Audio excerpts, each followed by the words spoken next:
Okay, so now we go into your HBDI scores, your dominant quadrants, and you have ranked according to scores from highest to lowest, all the quadrants. Which one is number 1, number 2, number 3, and number 4. And as we process, we will now take a look at the mental functions per quadrant. How does this all work? So in quadrant A is the logical, factual, critical, technical, analytical, and the quantitative brain. And whenever you solve problems, whenever you go into rational, analytical thinking, you are using quadrant A. That's the left hemisphere, topmost quadrant. Then quadrant B has to do with the sequential, planned, structured brain. It is conservative, it is structured, sequential, organized, detailed, and planned. The person that is using both quadrants A and B, the functions there often go together. When you are analyzing, naturally you go into fact-finding and you organize things to come up with some rational decisions. So you don't feel any stress when you go up and down within the same hemisphere. You experience stress when you cross hemispheres because the functions are opposite each other. There is a contra force that exists between quadrants of opposite hemispheres. So for example, A versus C and B versus D. Now we go to the functions of quadrant C. Here is the limbic system, emotional brain, and it has to do with your interpersonal relationships. It has to do with kinesthetic activities like sports or arts, drama. And this is also your emotional, spiritual, sensory, and feeling brain. That's quadrant C. And finally, we go up again to quadrant D. That is the top brain. Quadrant D represents another form of thinking that is synthesizing or systemic or integrative. It has to do with a big picture scenario, the way you understand things in context. So the mind is like a camera. Quadrant D, it pans the whole scenario and it gets the meaning right away. That's the quadrant D brain. Synthesizing, big picture, systemic, and integrative. So these are all the different functions. Now, for a person to make good decisions, the person has to be whole brain. Why? Because for every decision making, you need to have the logic. What is the logic of the whole situation? Okay? Then after the logic, what are the facts and details surrounding that logic? That is quadrant B. Logic is A, facts and details represent quadrant B.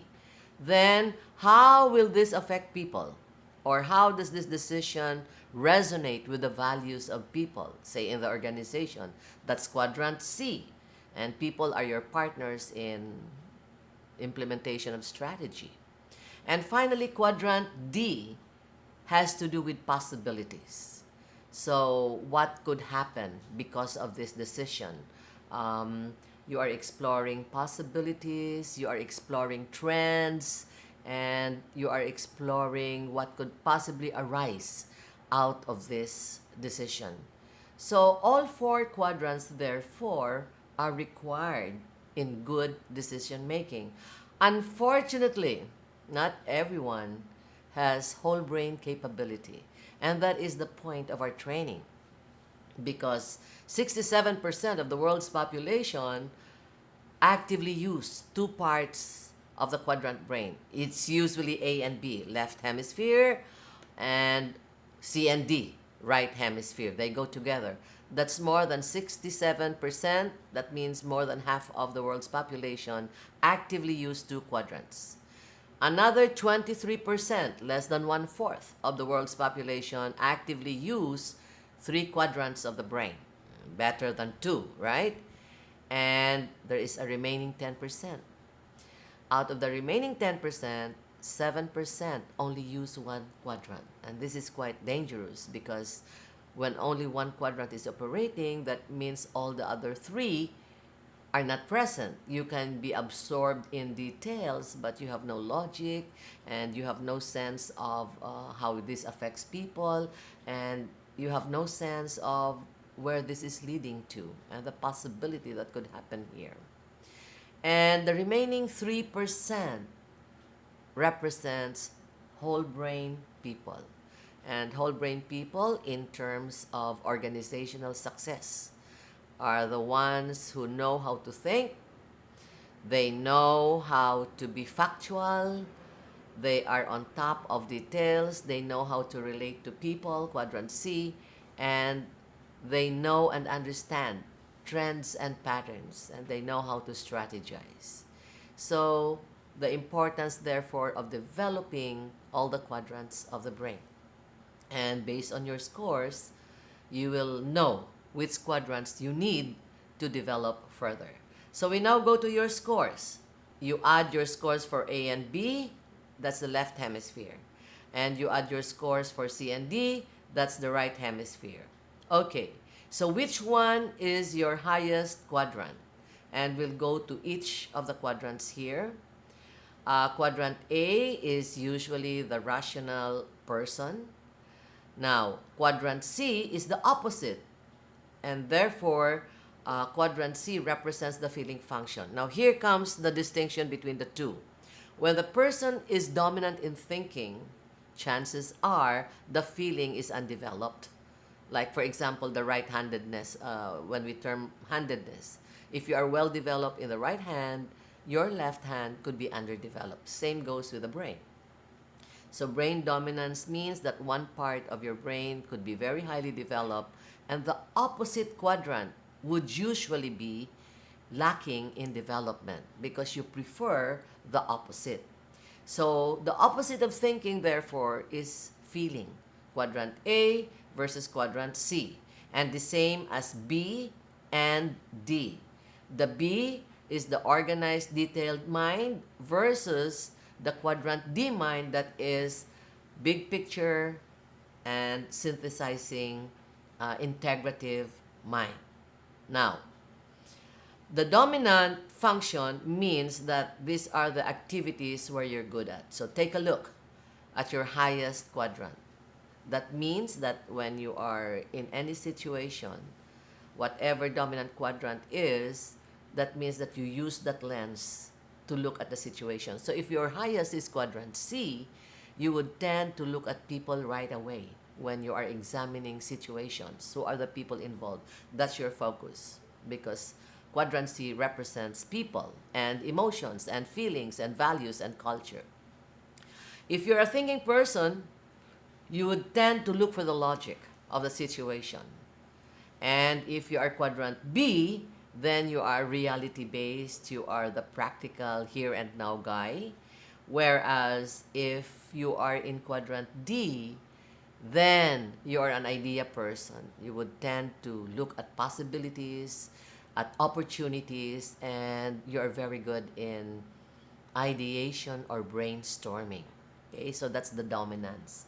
Now we take a look at the inferior functions, or what we call the stress-related behavior. If you are quadrant A, when you are stressed or fatigued, you will now flip and acquire the less developed characteristics of quadrant C. So the thinking person that is naturally cool, all of a sudden, when stressed, becomes highly, uncontrollably emotional. That's your inferior function. You are not good with handling emotions. Whereas the quadrant C, if that is your highest, it means that from a loving, warm, kind, hospitable person under stress, you would become very cold, icy cold. You know, you exaggerate the quadrant A trait. Quadrant A people need to have boundaries. But here, you are shut off from the world, you are cold, and you become highly critical with a sneer on the world. So you become the opposite of each other. And quadrant B, the organized person, all of a sudden loses um, attention about details. And you know that you're already stressed when usually things would be under control, you would be organized and detailed. Now all of a sudden you lose track of details. So now you flip into quadrant D. And because you are not at home with possibilities, then you begin to become what we call paranoid. The dark skies are there. All of a sudden, you do not know what is happening. The rains come, and then you'll be overwhelmed. Tsunami is coming. So there is some sort of paranoia that accompanies this kind of stress. So from the detailed person to a paranoid person, unable to cope with possibilities.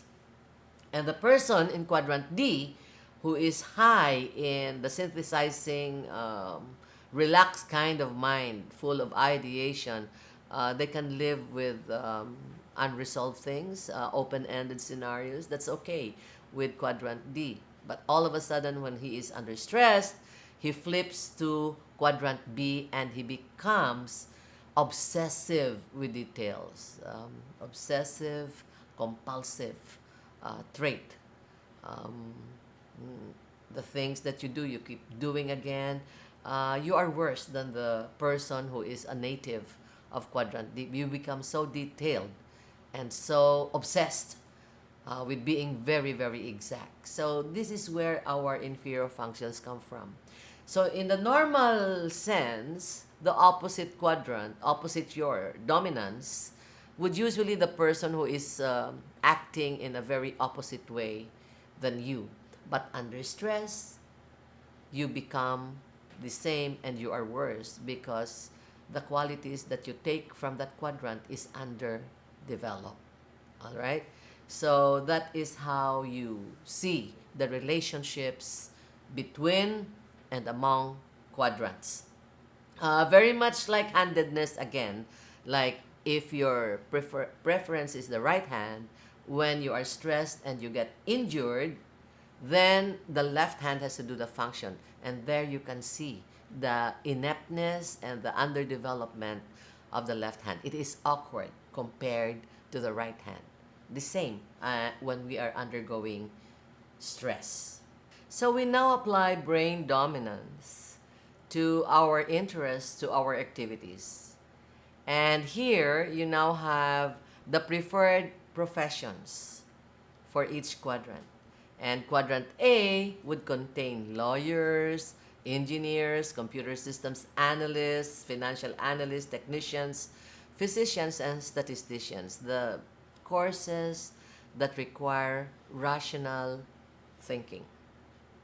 And quadrant B has to do with professions that are kind of repetitive in nature.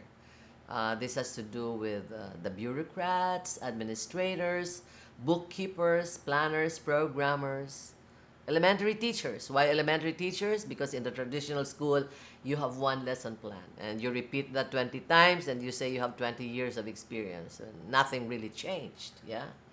And you have the policemen, cashiers, production supervisors, maintenance people, and classical musicians. Why classical musicians? Because you have to be very, very exact with how you interpret the notes, with how you play the notes.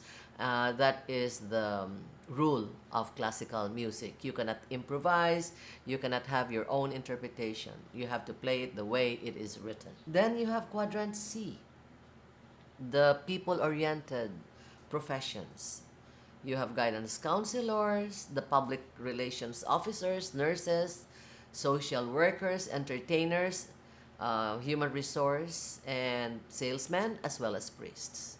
And finally, on the quadrant D professions, you have the entrepreneurs, the explorers, the artists, the playwrights, scientists and R&D, the composers, and jazz musicians. Well, you see, in quadrant B, you have music, classical. In quadrant D, you have the jazz musicians. Why in jazz, anyone can play and then somebody takes off continues the music, improvises, and then another one continues. So you don't know where it's going to end.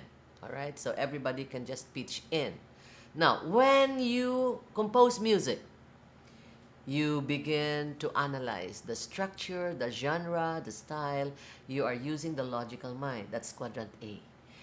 And when you play music, where you have to put in your interpretation, your emotions, you are emoting, you are in quadrant C. What am I saying? Music, like many arts, develop whole brain capability. The same as sports. All right. So now, what can we learn from the preferred professions based on the dominant brain theory? Quadrant brain theory tells us that wherever we are dominant, those are the functions where we are most comfortable. And when we are given functions that is not within our dominance, we feel stressed. So for example, I will make a social worker solve some case problems. All right? Or maybe the nurses will try now to become statisticians. There would be an initial amount of stress because this brain, quadrant C, is not adept and quite opposite the functions of quadrant A. So what am I saying? This is now a good measure for the fit between your brain dominance and the things that you do. Because if you are doing something that is not within your preference or your dominance, you will feel stress. So this is another way of looking at people in organizations and whether their brains are fit for the jobs that they are doing. So for example, you have here entertainers, all of a sudden they go to the Senate. Yeah. And the lawyers are there in the Senate. Now the mind of the entertainer is very different from that of the lawyer.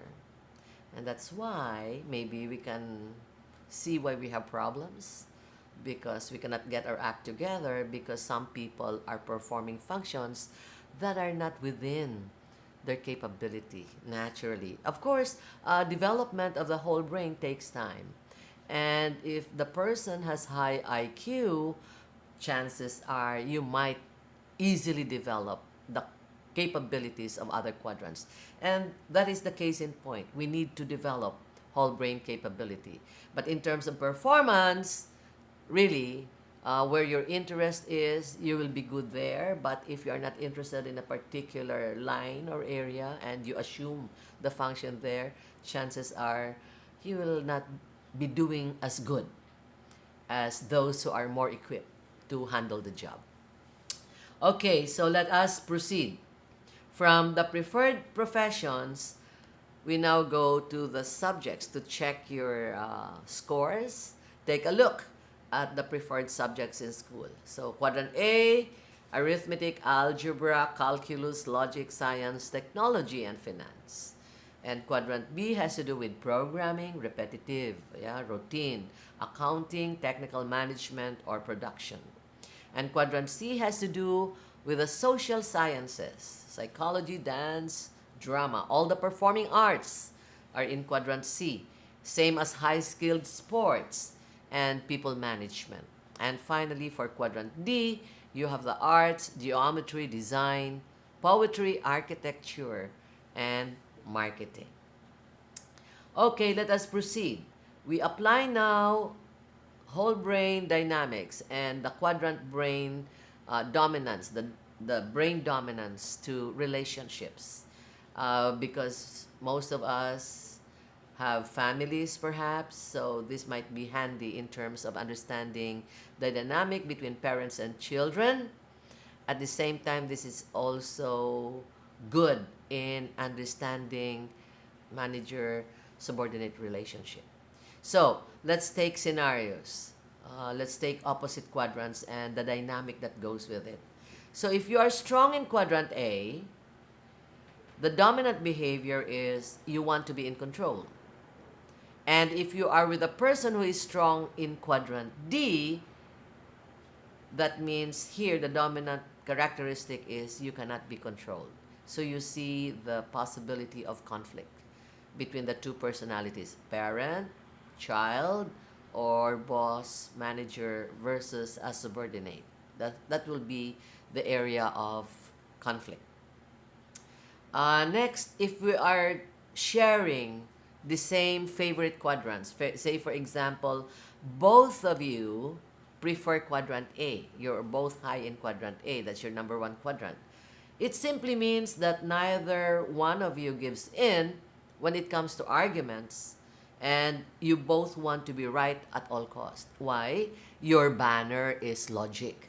So that is very valuable to you. That is your currency. All right?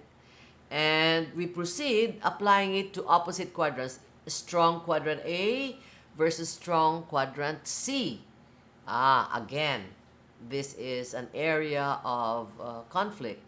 Quadrant A tends to be naturally critical. He does not intend to be critical, but the preference or the brain that is steeped in quadrant A is always looking for logic.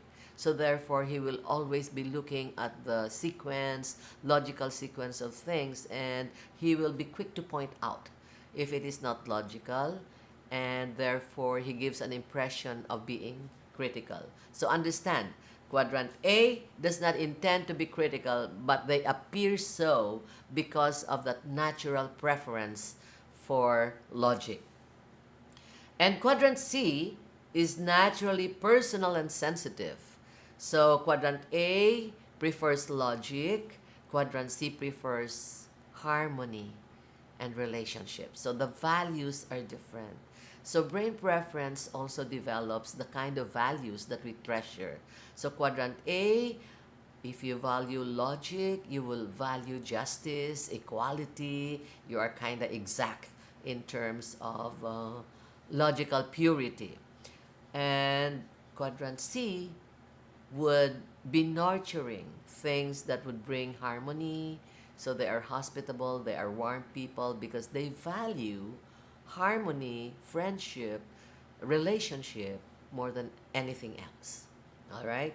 And so you have a natural clash if we put in two dominant quadrants together that are opposite in their hemispheres.